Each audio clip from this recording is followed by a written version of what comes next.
Every afternoon, when school finishes, the children play in the giant's garden. It's a wonderful, big, green garden. There are beautiful flowers in it, and 12 tall trees.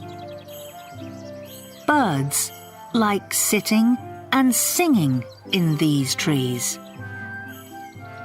The children often stop playing and listen to them. We're very happy here, they say. For 7 years, the giant stays away in Cornwall at the house of his friend, the Cornish giant. Then, one day, he comes home and he finds all the children in the garden. What are you doing here? He cries angrily, and the children run away. It's my garden, The giant says. People must understand. And nobody can play here. Only me. So he puts a wall around the garden with a big notice on it. No children. He is a very selfish giant. Where can the children go now?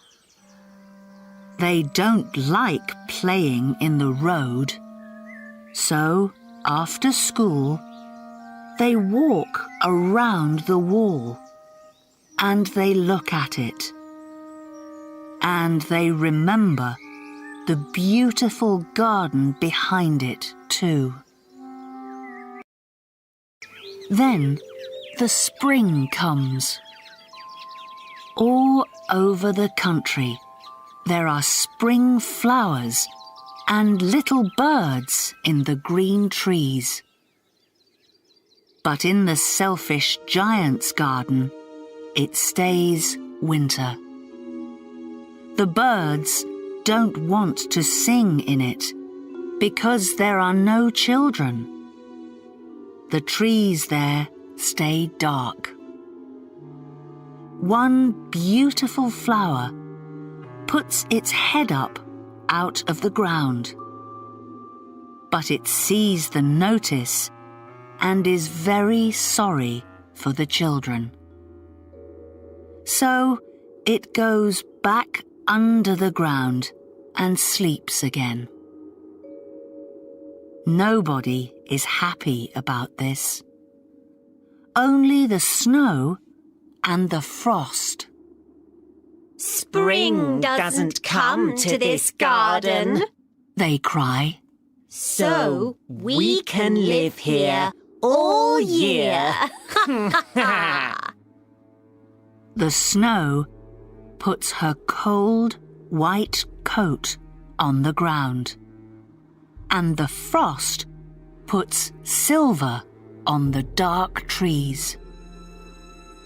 They tell the north wind, You must stay with us. So he comes in his big brown coat. He makes lots of noise up and down the garden, and he moves things here and there all day. This is wonderful, he cries. Let's ask the hail here too. So the hail comes. Every day he sits on the roof of the giant's big old house. He never stops hitting it noisily, hour after hour. His suit is the colour of smoke, and cold smoke comes from his mouth when he opens it. The selfish giant sits at his window. He looks out at his cold, white garden. I don't understand, He says. The spring's very late this year. When is it coming? And when is this winter finishing? The spring and the summer never come to the giant's garden. The autumn brings golden apples to most people's gardens, but to the giant's garden she brings nothing. I don't give to selfish people, She says. So it is always winter there. And the north wind, the hail, the frost, and the snow run about in it. One morning, when the giant opens his eyes in bed, he hears some music. That's beautiful. He cries. But what is it? A little bird is singing near his window. That's all. But after the long winter in his garden, the giant can't remember the noise very well. Then the hail stops hitting the roof, and the north wind is quiet. Suddenly, a wonderful perfume comes to the giant through the open window. The spring's here at last, I think. He cries. Then he gets up and looks out. What a wonderful thing! The children are coming into the garden through a little hole in the wall, and they are sitting in the trees. And the trees are happy because the children are back. They begin to blossom and move their arms about. The birds are singing happily in the sky. The flowers are coming out of the ground and laughing. But far across the garden, in one corner, it isn't spring. A young boy is standing there. There is frost and snow on his tree, and he cannot get up into it, so he is crying. Get up, little boy, Says the tree in that corner of the garden, and it puts its branches nearer the ground for the young boy. But he is very little, and he can't get on them. The giant watches from his window, and his cold heart is suddenly warmer. Now I see, He cries. the spring doesn't come here because I'm selfish. He is truly sorry. I know. He says. I can put the little boy up in the tree and knock down the wall. Then the children can always play in my garden. So he goes quietly down to his front door and he opens it. Then he goes out into the garden. When the children see him, they are very afraid. So they all run away. And it is winter in the garden again. But the little boy has his head in his hands. He can't see the giant. So the giant goes very quietly over to him. He takes the little boy carefully in his hand and he puts him up in the tree. At once, the tree blossoms and the birds come and sing in it. Then the little boy puts his arms around the giant's neck and he kisses him. When the other children see this, they understand. The giant isn't bad anymore. So they run back into the garden and the spring comes with them. It's your garden now, little children, the giant says. Then he takes a big axe and he knocks down the wall.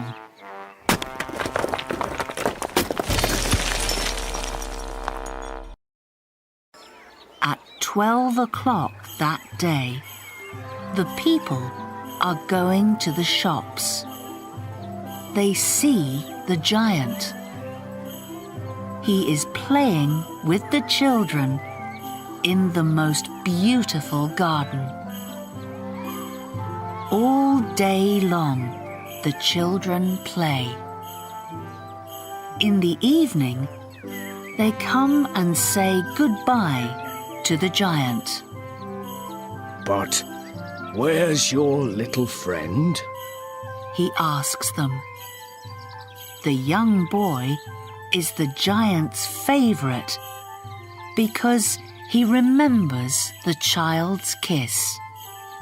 We don't know, one of the children answers.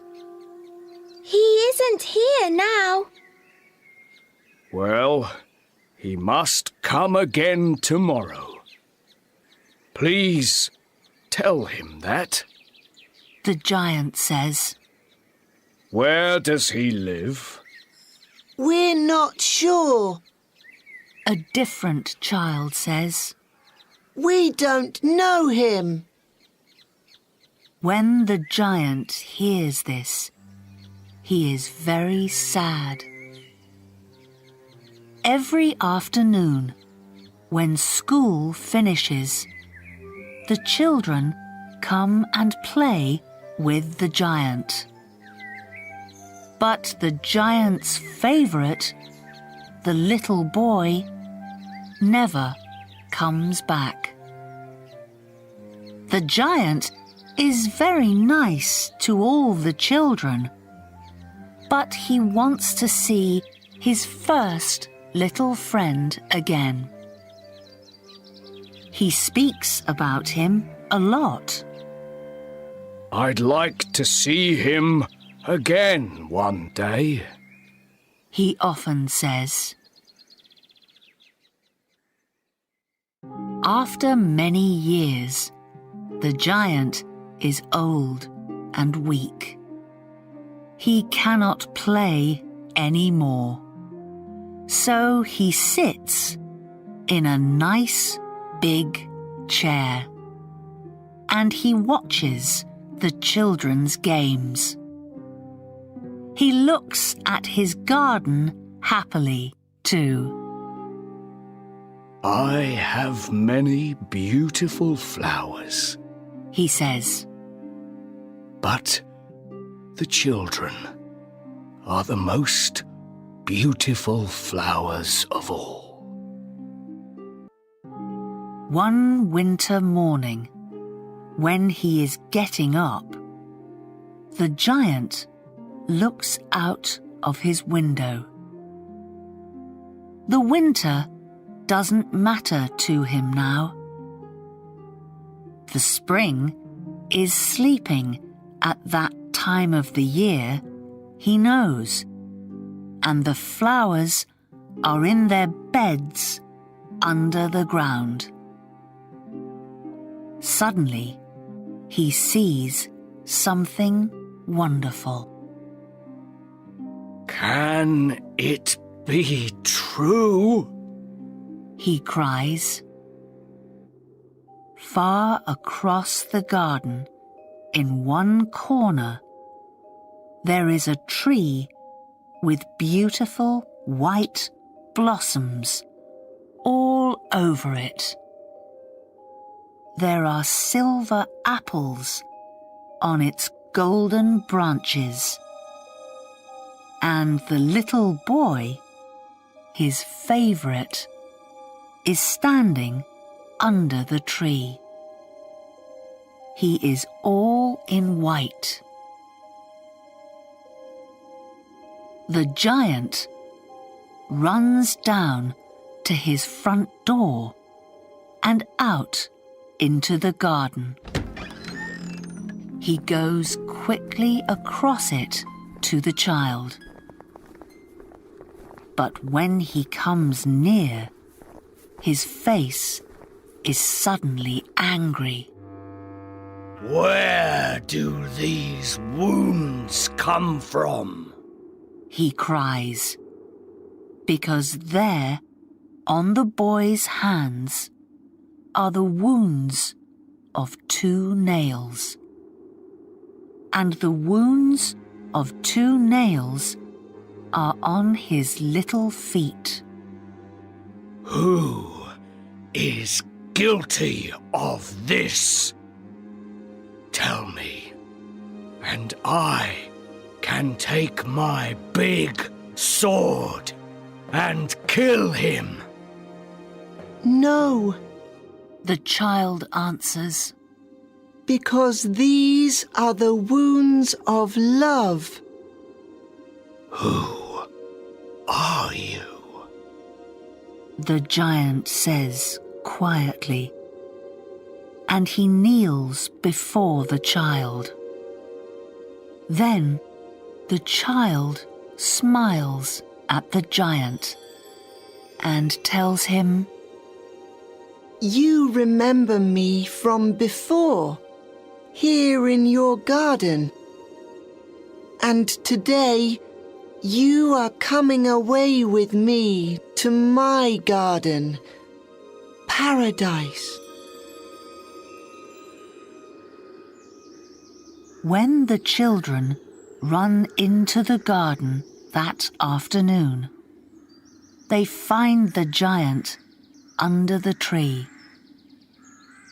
He is dead now, and there are beautiful white blossoms all over him.